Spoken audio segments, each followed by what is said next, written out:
Eu queria que você abrisse a palavra de Deus no texto de Romanos capítulo 5. Romanos 5, versículos de 8 a 11. Mas Deus prova o seu próprio amor para conosco, pelo fato de ter Cristo morrido por nós, sendo nós ainda pecadores. Logo, muito mais agora, sendo justificados pelo seu sangue, seremos por ele salvos da ira. Porque se nós, quando inimigos, fomos reconciliados com Deus mediante a morte do seu Filho, muito mais, estando já reconciliados, seremos salvos pela sua vida. E não apenas isto, mas também nos gloriamos em Deus por nosso Senhor Jesus Cristo, por intermédio de quem recebemos agora a reconciliação. Vamos orar? Vamos orar. Senhor Deus e Pai, nós te agradecemos, Senhor, porque temos a certeza da nossa salvação em Cristo Jesus. Sabemos, Deus, que Tu és um Deus que de fato nos ama os Teus eleitos. O Senhor, Deus, tem nos preparado algo sublime ainda para nos dar, Senhor. Mas nós já podemos desfrutar da reconciliação que temos em Cristo Jesus e do prazer de estarmos aqui diante do Senhor para cultuar o Teu nome e também para ouvir a Tua palavra, Deus. É um privilégio, Senhor, saber que foi o Teu Espírito que abriu os nossos ouvidos, abriu os nossos entendimentos e nos deu a vida para que pudéssemos crer no Senhor Jesus. Obrigado, Pai, porque Jesus Cristo foi à cruz do Calvário em nosso lugar para nos reconciliar contigo, Pai. Obrigado, Deus, porque nós não estamos mais debaixo da ira do Senhor, mas estamos debaixo da Tua graça. Em nome de Jesus, continua falando conosco. Abre os nossos ouvidos e entendimento, para que aqui neste lugar possa haver, ó Deus, salvação, libertação, alegria, consolo, paz e esperança. Em nome de Jesus. Amém, Senhor. Amém. Queridos irmãos, até agora nós temos abordado os 5 pontos da nossa fé reformada, do calvinismo, e nós, nos sermões anteriores, nós podemos observar a nossa total depravação, como nós éramos sem Cristo, como o mundo é sem Cristo, como o homem natural é sem Deus, sem a reconciliação, sem o evangelho da salvação. Como é que esse homem é? Ele é um homem totalmente depravado. Ele não busca Deus, ele vive em pecado, ele é escravizado por Satanás, e a vida que ele leva é uma vida que não agrada a Deus. Por mais bondade que ele possa fazer, por mais obras que ele possa realizar de caridade, esse homem natural, sem a reconciliação com Deus, sem a salvação, ele não pode nem faz nada que agrade a Deus. Por isso a palavra diz que todos eles e todos os seres humanos estão em pecado e carecem da glória de Deus, porque já estamos mortos se nós não formos reconciliados com Deus. Nós vimos que nessa condição, não havendo quem busque a Deus, todos estão mortos espiritualmente. Então Deus toma a iniciativa de escolher, conforme a sua soberana vontade, os seus eleitos para receberem a salvação.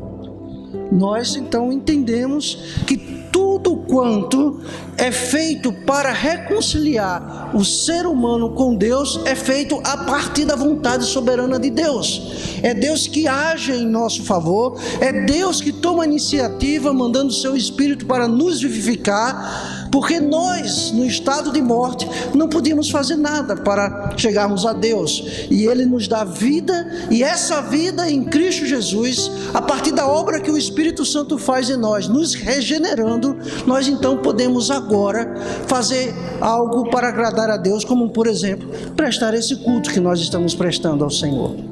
O homem natural não presta culto a Deus, presta culto a si mesmo, presta culto às trevas, vivem de acordo com a vontade deste mundo. Depois, nós vimos claramente que não há nenhum mérito nosso, de estarmos aqui. Nós não fizemos nada para podermos estar aqui. Nenhuma obra nossa foi feita para podermos encontrar com Jesus Cristo. Ele foi que fez tudo em nosso lugar. Deus que graciosamente elege incondicionalmente o seu povo, para assim esse povo prestar-lhe adoração. Por que Deus fez isso? Porque Ele nos amou, conforme os textos que nós acabamos de ler, e também o texto, as músicas que nós podemos cantar. Domingo passado nós vimos que essa graça de Deus nos eleitos seus, essa graça é irresistível. Ou seja, aquilo que nós anteriormente fazíamos de resistência contra Deus, o Senhor, pela sua graça maravilhosa, poderosa, nos levou a nos humilhar e nos levou a se esvaziar de nós mesmos. Ou seja, Ele tratou o nosso coração, tratou a cada um de nós e nos fez curvar-se diante dele. É essa graça irresistível que invade um coração que estava resistindo a Deus, e pelo poder do seu Espírito nós agora podemos então dizer: eu creio, eu amo a Deus, eu quero Deus, eu busco a santidade. Por quê? Porque a graça de Deus nos invadiu, e essa graça tão poderosa que nenhum ser humano tem poder para resistir. Ou seja, todos que são eleitos por Deus recebem essa graça, porque sendo eleito não pode resistir mais à vontade de Deus. A vontade de Deus, ela sempre é soberana, e Ele vai fazer tudo conforme a sua vontade. Hoje eu queria, e vamos tratar de um assunto que corrobora com todos os outros, que é sobre a questão da expiação limitada. Essa doutrina desenvolvida por reformadores, e que tem tudo a ver com a obra da redenção que Deus fez pelo seu povo, pelos seus eleitos. A redenção realizada por Jesus quando de sua morte na cruz do Calvário. Deus em Cristo Jesus, nessa obra, fez com que pudesse então ser pago todo o preço do nosso pecado por Cristo Jesus, para que pudéssemos então estarmos em adoração ao Senhor e podermos gozar então da vida eterna. E aí, irmãos, nesse tema, nessa doutrina que foi desenvolvida pelos reformadores, a principal pergunta respondida em todo o desenvolvimento dessa doutrina é: por que em Cristo teria efetivamente morrido na cruz? Haja vista que existe por aí um pensamento de que Cristo Jesus morreu por todos os homens. Portanto, Cristo morreu pelos que já estavam no inferno, e morreu por aqueles que ainda iriam para o inferno, e morreu então, essa morte dele é eficaz para todos os homens. A doutrina da expiação limitada desenvolvida pelos reformadores, ela não defende esse tipo de pensamento. Cristo morreu eficazmente pelo seu povo, pelos seus eleitos, e que Cristo exclusivamente deu a sua vida para compor um povo, para comprar um povo, para entregar a Deus um povo exclusivamente eleito por Deus. E a palavra de Deus diz: antes da fundação do mundo, Deus já havia escolhido os seus, e Cristo veio para morrer no Calvário justamente pelos seus santos. Cristo expiou os nossos pecados, ou seja, Ele não somente morreu, mas Ele perdoou os nossos pecados, e agora nós podemos dizer que pela graça de Cristo, pela graça de Deus, nós somos salvos, porque Ele morreu a morte que estava proposta para cada um de nós por causa dos nossos pecados. Nós sabemos que o salário do pecado é a morte, a morte. Portanto, todos nós estávamos em pecado e todos nós merecíamos a condenação eterna. A expiação de Cristo, ela é um ato que Cristo dá a sua vida para nos salvar, para nos perdoar e para nos colocar diante de Deus como seu povo. Existe no Velho Testamento uma tipologia que é exatamente aquilo que vai apontar para o sacrifício de Cristo, que é o dia da expiação. E é interessante que esse texto lá, no dia da expiação em Levítico, nós vamos ver que esse texto causou inclusive algumas heresias em relação ao dia da expiação. Os 2 bodes da expiação, como é colocado lá naquele texto. E diz assim o texto lá em Levítico: da congregação dos filhos de Israel tomará 2 bodes para oferta pelo pecado e 1 carneiro para o holocausto. Arão trará o novilho da sua oferta pelo pecado e fará expiação por si e pela sua casa. Também tomará ambos os bodes e os porá perante o Senhor, à porta da tenda da congregação. Lançará sorte sobre os 2 bodes, um para o Senhor e a outra para o bode emissário. Arão fará chegar o bode sobre o qual cair a sorte para o Senhor e oferecerá por oferta pelo pecado.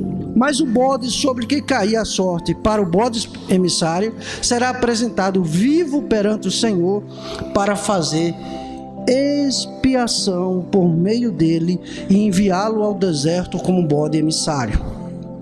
O texto continua no versículo 15, no capítulo 16 de Levítico, dizendo assim: depois imolará o bode da oferta pelo pecado, que será para o povo, e trará o seu sangue para dentro do véu, e fará com o seu sangue como fez com o sangue do novilho. Arpegi-lo-á um propiciatório e também diante dele. O texto continua a partir do versículo 20: havendo, pois, acabado de fazer expiação pelo santuário, pela tenda da congregação e pelo altar, então fará chegar o bode vivo. Arão porá ambas as mãos sobre a cabeça do bode vivo e sobre ele confessará todas as iniquidades dos filhos de Israel, todas as suas transgressões e todos os seus pecados, e os porá sobre a cabeça do bode e enviá-lo-á ao deserto pela mão de um homem à disposição para isso. Assim, aquele bode levará sobre si todas as iniquidades deles para a terra solitária, e o homem soltará o bode no deserto. Aqui era um dia consagrado para a expiação, e era talvez o dia mais especial do calendário de Israel, porque era o dia da expiação, era o dia da purificação, era o dia que Israel recebia o perdão de Deus face ao sacrifício, o holocausto. O texto vai dizer claramente que são 2 bodes que servem para expiação.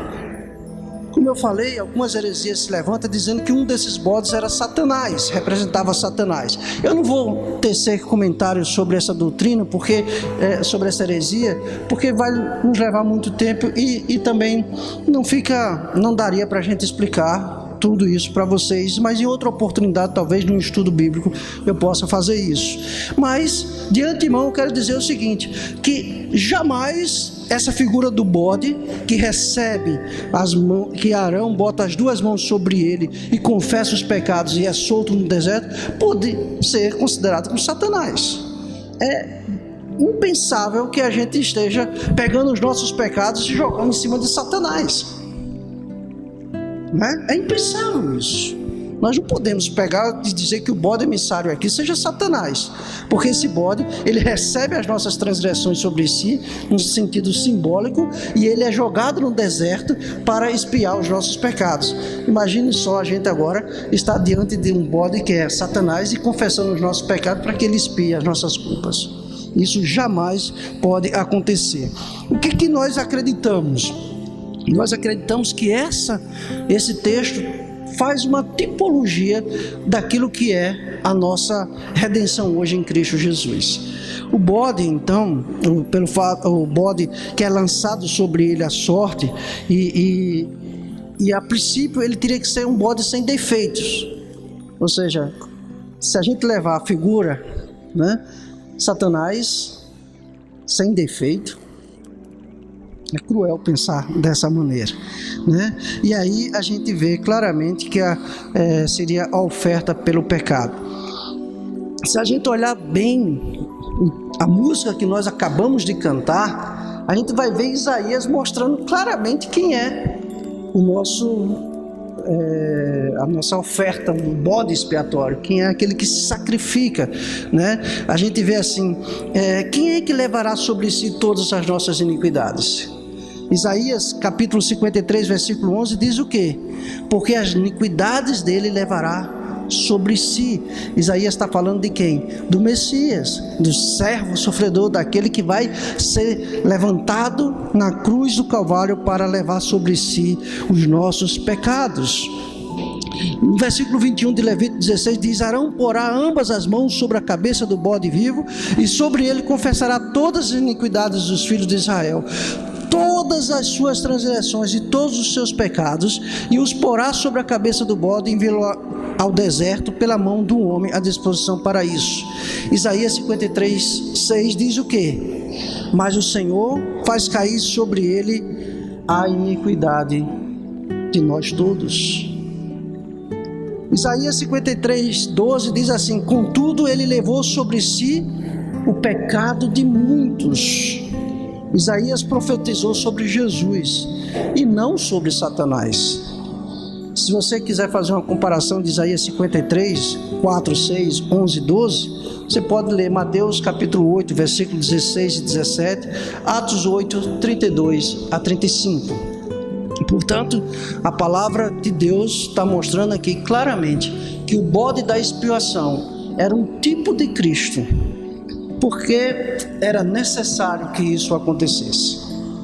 A expiação, ela é usada muitas vezes, essa palavra é usada muitas vezes no Antigo Testamento. E a gente sabe que esse termo também, de certa forma, é um termo incomum no nosso meio. Quase não ouvimos falar sobre expiação, e ainda mais expiação limitada. Essa, de fato, é uma doutrina trazida a partir da teologia de Calvino e a partir lá de Dort, daquele concílio que apresentou e desenvolveu os 5 pontos do calvinismo. O que significa então a palavra expiação? Significa ato ou efeito de expiar, o cumprimento da pena ou castigo que se reputa equivalente à culpa ou delito de alguém. Significa remir culpas ou delitos pelo cumprimento de pena, ou seja, sofrer as consequências de alguém, cumprir a pena que reabilita uma pessoa e, por fim, purificar. Esta é a ideia da expiação. Ou seja, literalmente, o que Cristo Jesus fez pelos seus escolhidos na obra da redenção, pagando a dívida que tínhamos com Deus. Qual a necessidade então da expiação? Por que nós devemos destacar e devemos falar sobre a expiação limitada?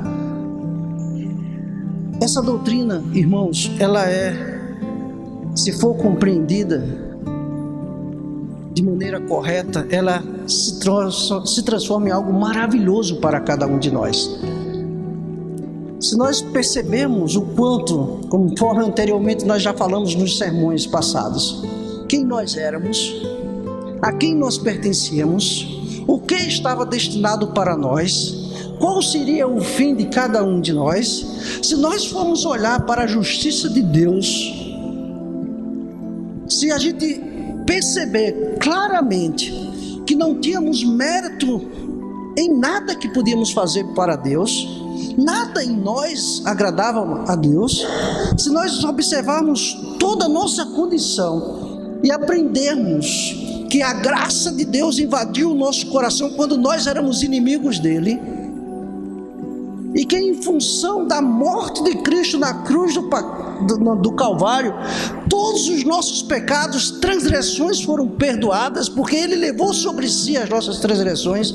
Nós só podemos ficar maravilhados.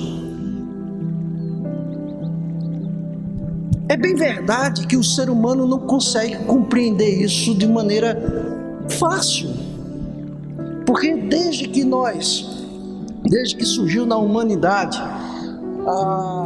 os questionamentos sobre, principalmente afirmando que o homem é que tem o direito de escolher a Deus, porque o homem tem o livre-arbítrio, porque o homem é que tem o poder de decisão, ou seja,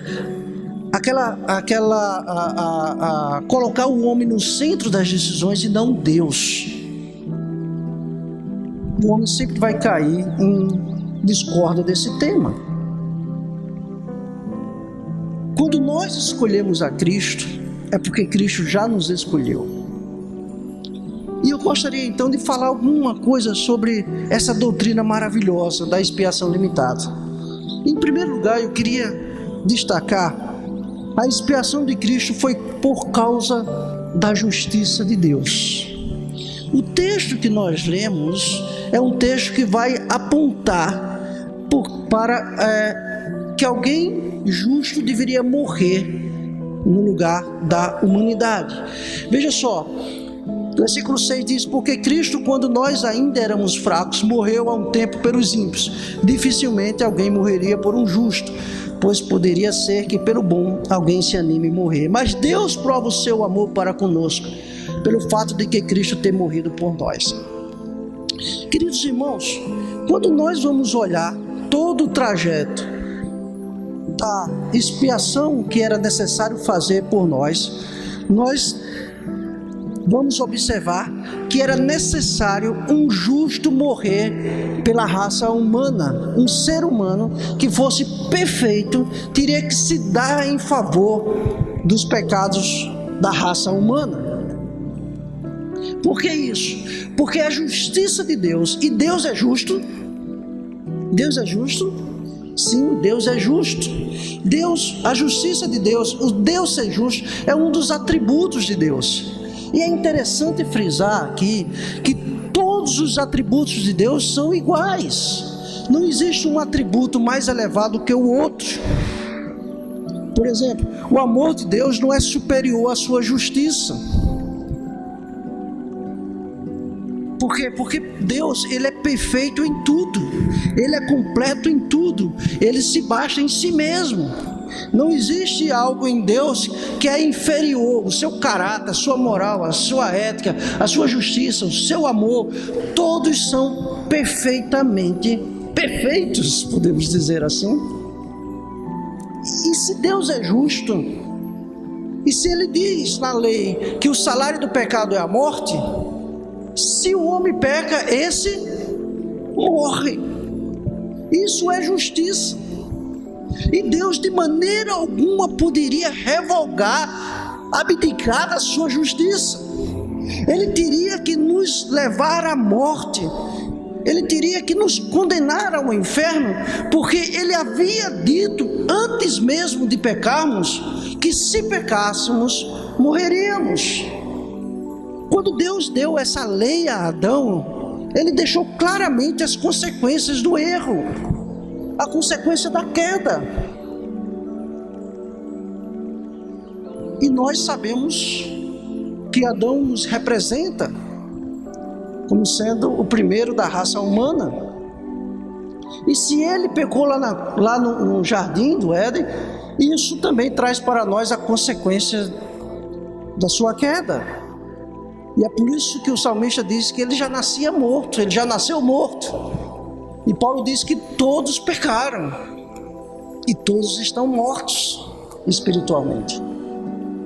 Ou seja, Deus enviou Jesus Cristo para morrer em nosso lugar, porque a sua justiça teria que ser aplicada na raça humana.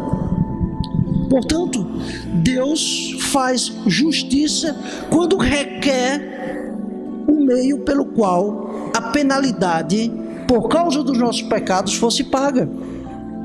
Deus não poderia nos aceitar em comunhão com Ele, nem poderia aceitar a nossa adoração, menos que nós pagássemos um preço pelo nosso pecado. Mas como pagar o preço se nós somos imperfeitos? Como nós pagarmos o pecado se nós já estávamos mortos por causa dos nossos delitos? Como alguém poderia então ser levado ao sacrifício pela raça humana, se na raça humana não existe ninguém perfeito? Não existia. Mas a justiça de Deus teria que ser cumprida. Porventura, queridos irmãos, se não houvesse a obra da redenção traçada por Deus, se não tivesse proposto Deus no seu coração, na sua vontade livre e soberana, de que houvesse o plano da redenção em Cristo Jesus, qual seria o nosso destino?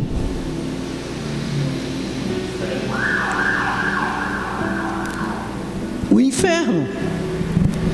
E isso seria justo? Perfeitamente justo.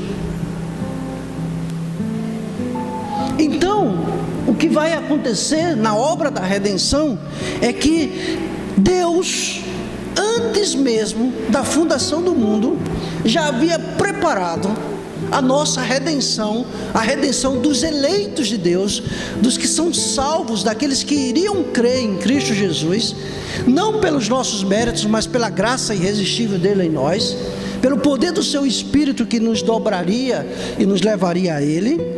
Nós então seríamos salvos através da obra perfeita do Cordeiro de Deus que tira o pecado do mundo. Isso implica dizer que a redenção de Cristo não foi uma coisa pequena, se levarmos em conta os nossos próprios pecados. É interessante, irmãos, afirmar isso. Cada um de nós é merecedor do castigo eterno por causa dos nossos pecados. Nós somos responsáveis pelos pecados que nós cometemos. E se a gente for olhar para toda a nossa vida, a gente vai olhar que Deus tem justificativas por demais para nos condenar ao inferno. Se formos olhar pelos pecados que nós cometemos em ação, Deus tem mais do que justificativa para nos levar ao inferno. Se formos levar em consideração os pecados que nós cometemos por omissão, quando nós sabemos que devemos fazer o bem e não fazemos, quando nós deixamos de fazer algo para aqueles que são necessitados, se formos olhar, se Deus levasse em consideração os nossos pecados por omissão, os seus pecados, você viria claramente que Deus tem motivos de sobra para nos condenar à morte eterna. Se formos levar em consideração os pecados que nós cometemos por pensamentos, o pastor Hernandes Dias Lopes, na sua mensagem, disse, citando uma pesquisa que foi feita pelos psicólogos, que o ser humano chega a ter 10.000 pensamentos diariamente. Nesses 10.000 pensamentos, quantos pecados nós cometemos em nossos pensamentos? Porque às vezes nós pecamos mais por pensamento do que propriamente por ações, achando nós que nós estamos omitindo o pecado, que nós estamos escondendo. Mas Deus irá nos julgar pelos nossos pensamentos. Por quê? Porque Ele sonda todos os nossos pensamentos. Ele penetra na nossa mente e sabe, por exemplo, o que nós estamos pensando agora.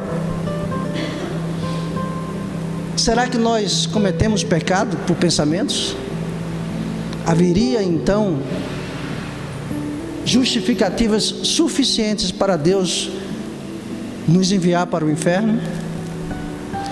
Nós pecamos de tantas formas que temos a consciência tranquila de que merecemos o inferno. Sabe por quê, irmãos? Porque apenas um pecado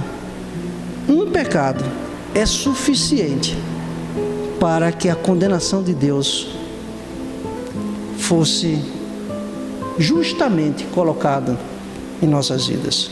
Spurgeon disse uma vez que um pecado pode arruinar uma alma para sempre. Não há poder na mente humana para captar a infinita magnidade do mal que repousa nas entranhas de um só pecado. Há uma infinidade de culpa escondida em uma só transgressão contra a majestade do céu. Se então você e eu temos pecado apenas uma vez, nada exceto uma expiação de infinito valor poderá nos lavar do pecado e fazer uma satisfação por ele. Se um pecado traz toda essa consequência, imagine, irmãos, a nossa vida de pecado. Se o Senhor Jesus não tivesse morrido pelos nossos pecados, a justiça de Deus nos faria vítima da sua ira. Os homens por quem Jesus morreu, por grandes que foram os seus pecados, foram justificados de todas as suas transgressões em Cristo Jesus, cravado na cruz do Calvário. Louvado seja Deus por isso. Deus, louvado seja o teu nome, pelo tão grande sacrifício que Cristo fez por nós. Em Romanos capítulo 3, 25 e 26, diz que Deus foi quem enviou a Cristo Jesus para levar o castigo pelos nossos pecados, e assim por fim a ira de Deus contra nós. Ele usou o seu sangue para, mediante a fé, nos salvar da sua ira. Deste modo, Ele foi justo, mesmo não tendo castigado aqueles que pecaram em tempos passados. Isto porque aguardava a chegada do dia quando Cristo viria e apagaria os pecados anteriormente cometidos. Queridos irmãos, é maravilhoso a gente entender que se Cristo não tivesse morrido por nós na cruz do Calvário, nós seríamos condenados ao inferno. Ou seja, por quê? Porque a justiça de Deus, ela seria e tem que ser cumprida de qualquer forma. Por isso, quando alguém diz assim, mas e os que estão indo para o inferno? É justo irem para o inferno? Sim. Basta um pecado só para nos conduzir ao inferno. Se todos pecaram, é justo todos irem para o inferno. Deus poderia tranquilamente deixar a humanidade livre para a sua condenação, sem ter Ele mesmo projetado a obra da redenção. Mas louvado seja o nosso Deus, que nós não merecemos, mas Ele mesmo assim fez por nós o sacrifício de Cristo Jesus. A segunda coisa que eu queria destacar, irmãos, é que a expiação de Cristo, além da justiça, levou em consideração também o amor de Deus pelo seu povo. E aqui é interessante a gente colocar esse ponto, porque muita gente pergunta: que amor é esse que escolhe alguns para a salvação e outros para a condenação? É comum você ouvir essa pergunta, não é verdade? A gente, quando prega uma coisa dessa, quando a gente dá uma aula sobre isso, quando a gente fala sobre isso, é comum muita gente reagir dessa maneira.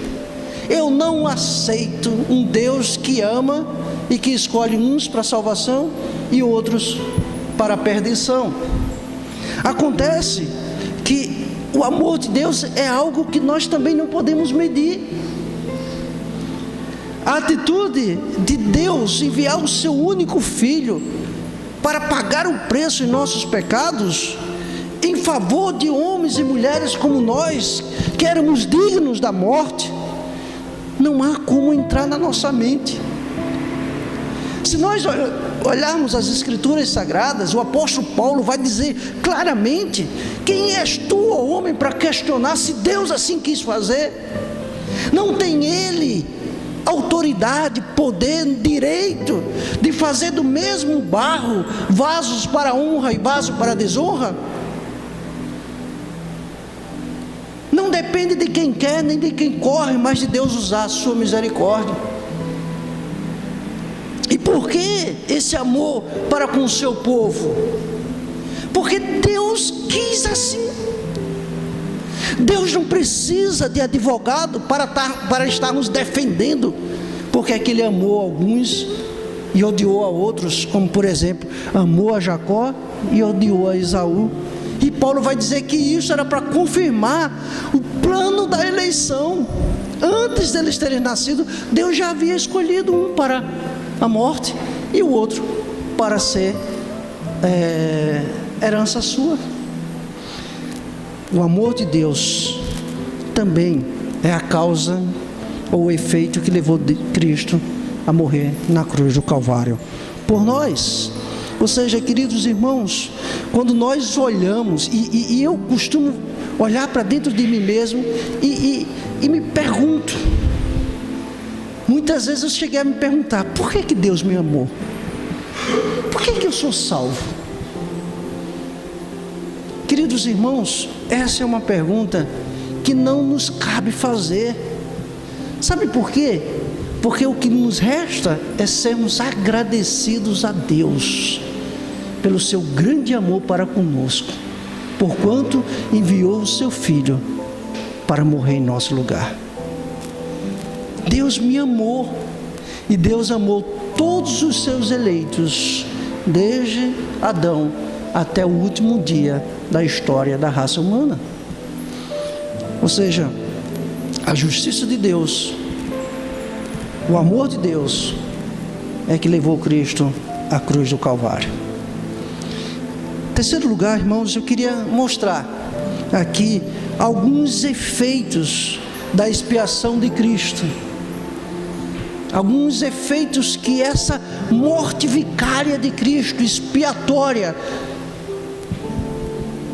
trouxe para nós. A primeira coisa é que Cristo, Ele se faz sacrifício em nosso lugar.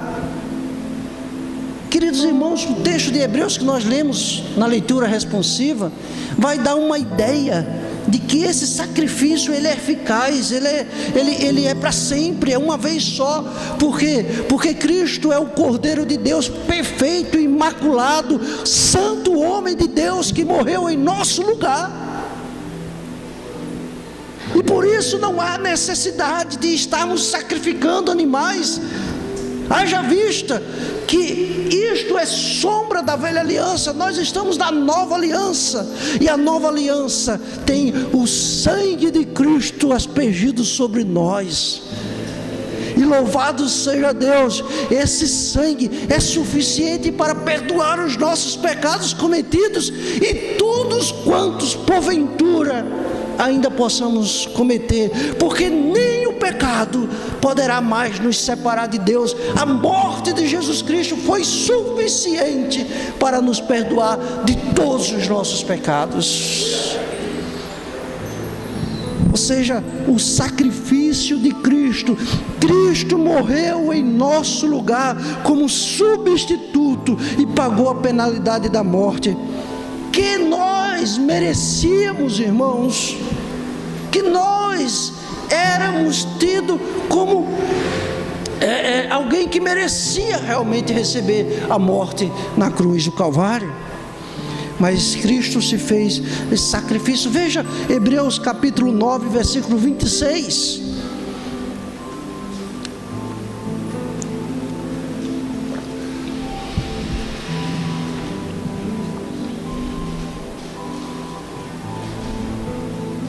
O que é que diz em Hebreus 9, 26? Ora, neste caso, seria necessário que ele tivesse sofrido muitas vezes desde a fundação do mundo. Agora, porém, ao se inclusive nos tempos, se manifestou uma vez por todas para aniquilar pelo sacrifício de si mesmo o pecado. Para aniquilar o sacrifício de si mesmo, o pecado. Em Cristo Jesus, o nosso pecado já foi perdoado.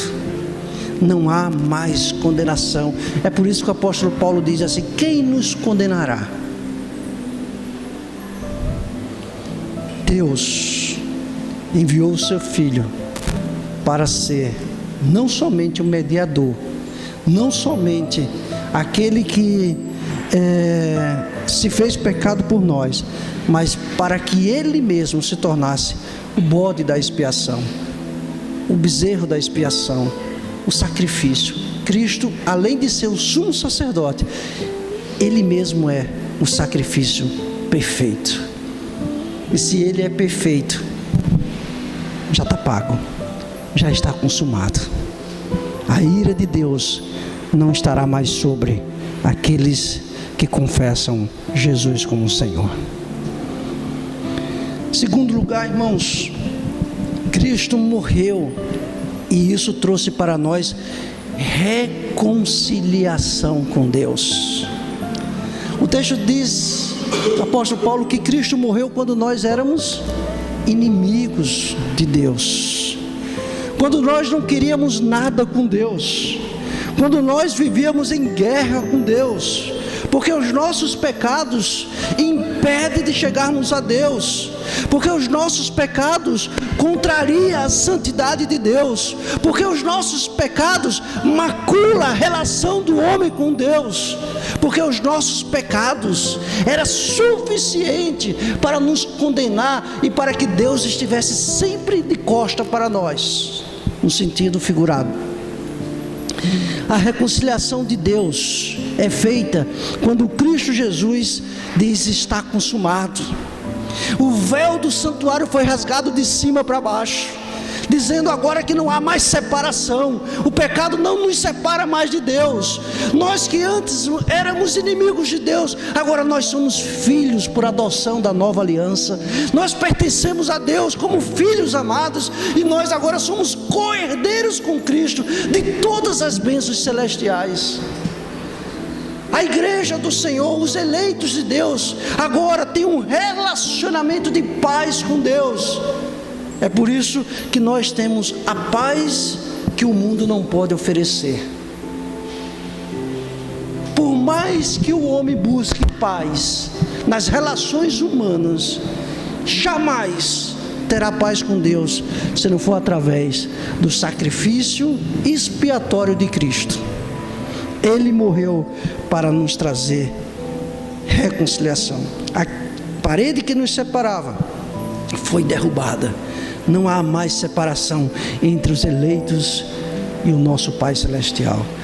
Jesus Cristo rompe, derruba essa barreira, e agora nós temos livre acesso para, inclusive nesta noite, estar adorando a Deus. E aqui, irmãos, vai uma demonstração para nós, igreja do Senhor.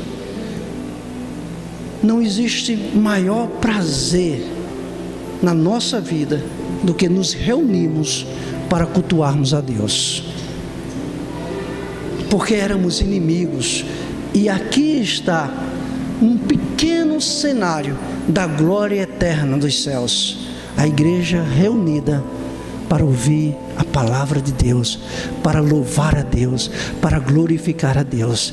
E isso só foi possível porque Jesus Cristo, em nosso lugar, foi cravado na cruz para morrer uma só vez, para derrubar a parede que nos separava dos santos. E assim agora, eu, você, todos nós, podemos então desfrutar de um momento de culto como esse. Tomara, irmãos, que a igreja do Senhor Jesus Cristo tenha essa consciência de que nós no culto a Deus estamos desfrutando da pequena obra que ainda irá ser feita por nós. A gente está aqui desfrutando ainda de algo que não é perfeito como será na glória, mas Deus nos dá o privilégio de já desfrutarmos quando nós nos reunimos para cultuar a Deus. Por isso que o dia do Senhor tem que ser o dia em que a igreja se reúne para adorar a Deus. Terceiro lugar, irmãos, a obra expiatória de Cristo traz um efeito também de redenção. Como pecadores, escravos do mundo, escravos de Satanás, escravos dos nossos pecados, escravos de nós mesmos, nós não tínhamos nenhum privilégio de estarmos na presença de Deus. E agora, Deus em Cristo Jesus torna-se o nosso Redentor. Quando você lê lá no Velho Testamento Jó dizendo: eu sei que o meu Redentor vive. Queridos irmãos, nós sabemos que o nosso Redentor, o Filho de Deus, se encarnou, morreu, mas ressuscitou e vencendo a morte, para que nós pudéssemos também dizer: eu sei que o meu Redentor vive e voltará para nos dar a vida eterna. A redenção é o projeto de Deus que vai terminar esse processo com a glorificação eterna.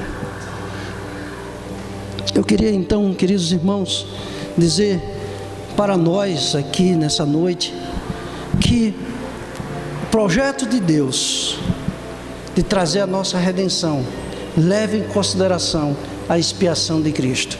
E essa expiação, ela é limitada. A expiação é em nosso lugar e é limitada, ou seja, somente para os eleitos de Deus, não para toda a raça humana. Não para toda a raça humana. Ela é para os eleitos de Deus. Terminando, irmãos, concluindo, eu queria fazer mais uma citação de Charles Spurgeon. Diz assim ele: levante-se, crente, ergue-te no teu lugar, e neste dia testifique a grandeza do que o Senhor fez por ti. Permita-me dizer por ti: contarei a tua experiência e a minha num só fôlego. Uma vez minha alma estava carregada com o pecado. Me rebelei contra Deus e gravemente transgredi. Os terrores da lei me assaltavam. As dores da convicção me dominavam. Via-me culpado. Olhava para o céu, via um Deus irado, jurando me punir. Olhava debaixo de mim e via o inferno aberto, pronto para me devorar.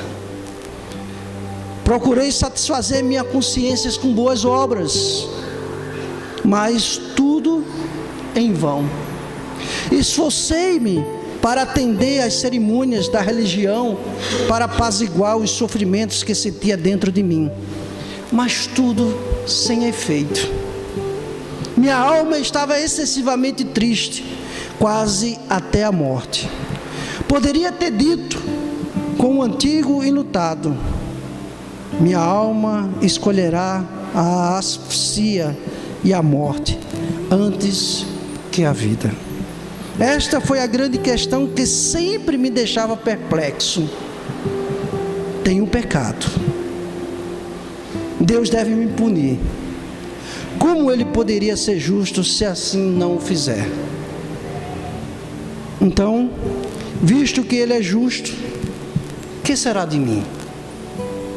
Até que finalmente meus olhos se voltaram para as doces palavras que dizem: o sangue de Jesus Cristo, seu Filho, nos purifica de todo pecado. O sangue de Jesus Cristo, seu Filho, nos purifica de todo pecado. Com aquele texto, entrei em meu quarto e sentei e ali meditei. Vi a um pendente sobre uma cruz, era meu Senhor Jesus. Ali estava a coroa de espinhos e os emblemas de exclusiva e inigualável miséria. Olhei para ele e meus pensamentos lembraram daquelas palavras que dizem: esta é uma palavra fiel e digna de toda a aceitação, que Cristo Jesus veio ao mundo para salvar os pecadores. Então disse comigo mesmo: este homem morreu pelos pecadores? Eu sou um pecador, então ele morreu por mim. Aqueles por quem ele morreu serão salvos. Ele morreu pelos pecadores. Eu sou um pecador. Minha alma confiou naquela verdade. Olhei para ele, e quando contemplei o fluxo do sangue redentor, meu espírito se regozijou, porque eu pude dizer: nada trago em minhas mãos, simplesmente me apego à tua cruz. Louvado seja o nosso Deus. Eu e você estamos agora apegados à cruz de Cristo, porque Ele nos escolheu e a sua graça nos invadiu e tirou toda a nossa depravação, para que pudéssemos crer e vivermos para sempre na glória eterna. Eu e você somos pecadores escolhidos por Deus antes da fundação do mundo, para vivermos em santidade de vida, e assim como Cristo é, possamos andar nos seus passos, para a glória de Deus, que nos salvou e nos comprou com o sangue precioso do Calvário. A rude cruz se ergueu para que nós pudéssemos agora termos acessos a Deus, para cantar louvores e para dizer: tu és o meu Senhor, eu sou um pecador redimido em Cristo Jesus. Louvado seja Deus, louvado seja o Senhor. Amém?